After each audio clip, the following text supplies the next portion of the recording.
Welcome in to the Summer Medley Fair story reading.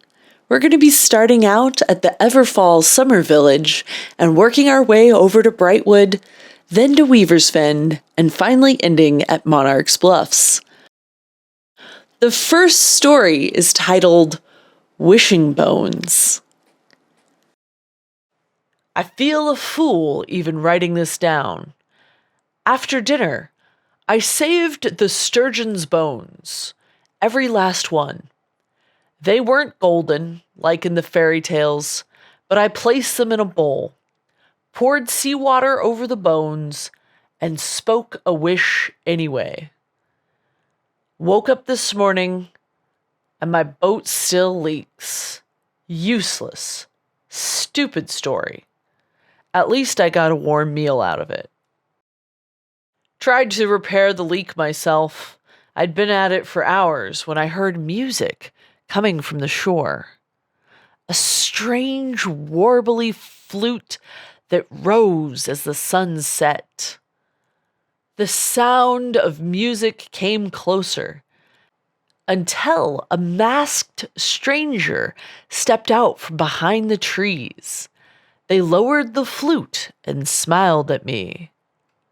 Well met, well met. I'm hosting a little fishing competition, and I heard of a lonely fellow who happened to be one of the finest anglers on the island. Now, I'm not one for flattery, so I was going to shoo this stranger jester off, but then they came closer. Their eyes glinted gold behind the mask, in the light of the setting sun. There are prizes for the biggest, most magnificent catch. Please do come. A party's merrier with more guests. Don't know what made me follow. Maybe it was the music. Maybe it was the chance to brag. Caught the biggest sturgeon of the year, and you know what the grand prize was? A new boat. The masked musician presented it to me with this knowing look. I didn't know what to say. Next year, I'll search for that musician as soon as summer comes around, and I'm saving every fish's bones.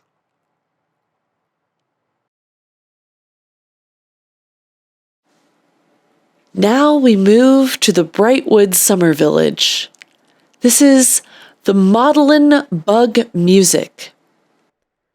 Poor Lewis spends the heat of the day chasing Maudlinbugs away from his darling bees. I haven't said this to Lewis because I'm quite sure he'll howl in rage if I do. But I find the Maudlinbugs adorable myself. Their funny short wings, glittering dust, and the way they bump into everything around them. They're like tiny drunken revelers, each buzzing cloud its own miniature party.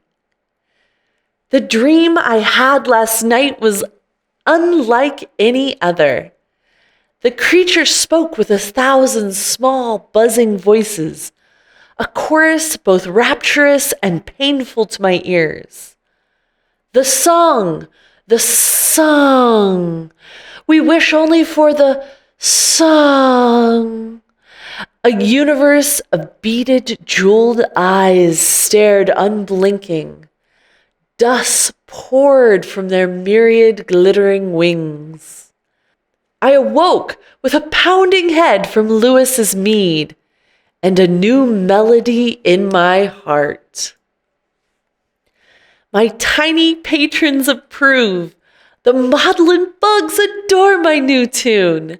They gather and dance around me in whirling clouds, and dear Luis and his beehives can finally have some peace and quiet for the rest of summer.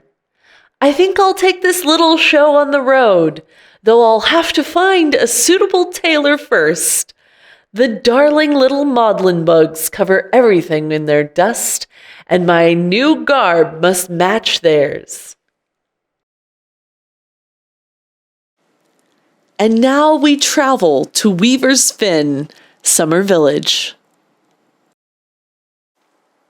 So, on the hottest damn day of the year, this outrageously dressed stranger literally waltzes down the street and straight through my back door. Who does that? I nearly threw them out, but they got down on their knees right on my brand new rug. Oh, Mistress Appius, purveyor of culinary delights, won't you give this humble musician an audience? I couldn't say no. I couldn't say anything. I was struck speechless by the sheer audacity of it all. First course, olives with parsley and fennel, small fish pastries in hot sauce, fresh oysters, smoked sturgeon, and cold sage soup. Second course, fish pie with cinnamon and nutmeg, ginger stuffed sturgeon, roasted sturgeon and jelly, thrice spiced sturgeon skewers, brave guests only. Dessert. Damn the dessert, I'm good, but I can't conjure dessert out of a sturgeon. My eyes ache. I'll never get the smell of frying fish out of my best apron. I bought up every last jar of pepper in this town and the next one over.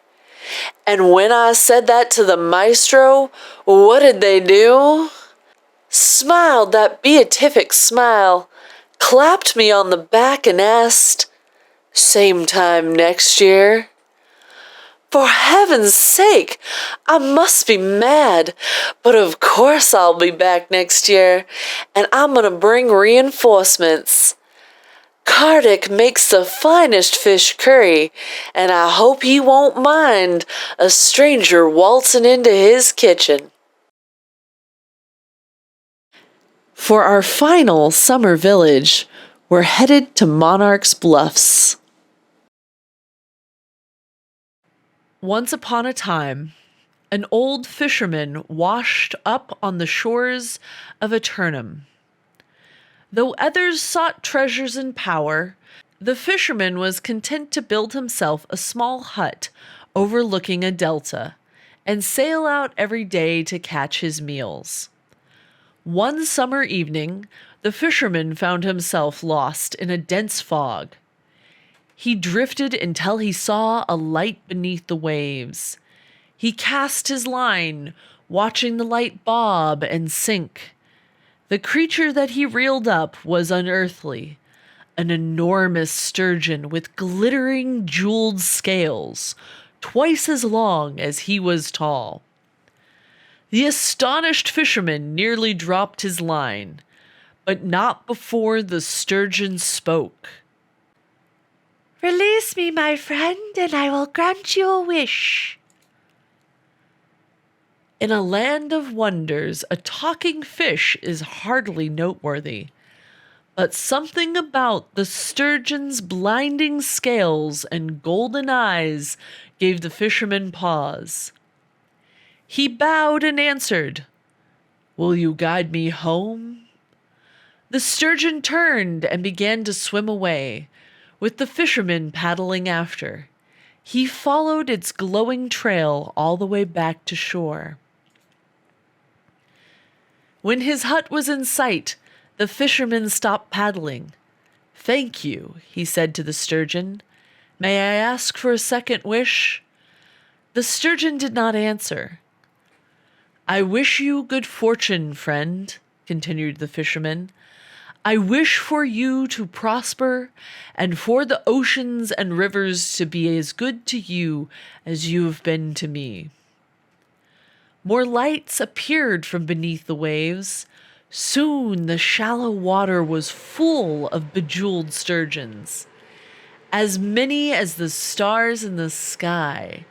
They spoke with a single voice as deep as the sea. "For your generous spirit, you may make a third wish." The fisherman thought until the fog cleared and the moon rose high in the sky. Patiently, the many sturgeons wait. I wish for death, said the fisherman. I'm old and the next step awaits me. No one ever saw the fisherman again. He left behind only his boat, his rod, and a single fish scale that crumbled to shimmering dust with the sunrise. Thank you for joining me for the Summer Medley Fair. Which of the 4 stories was your favorite? Was it the Lonely Fisherman's Wish with the Monarch's Bluff? Was it the Feastingtide from Weaver's Fen? Or was it the Maudlinbug of Brightwood? Or maybe it was the Wishing Bones of Everfall?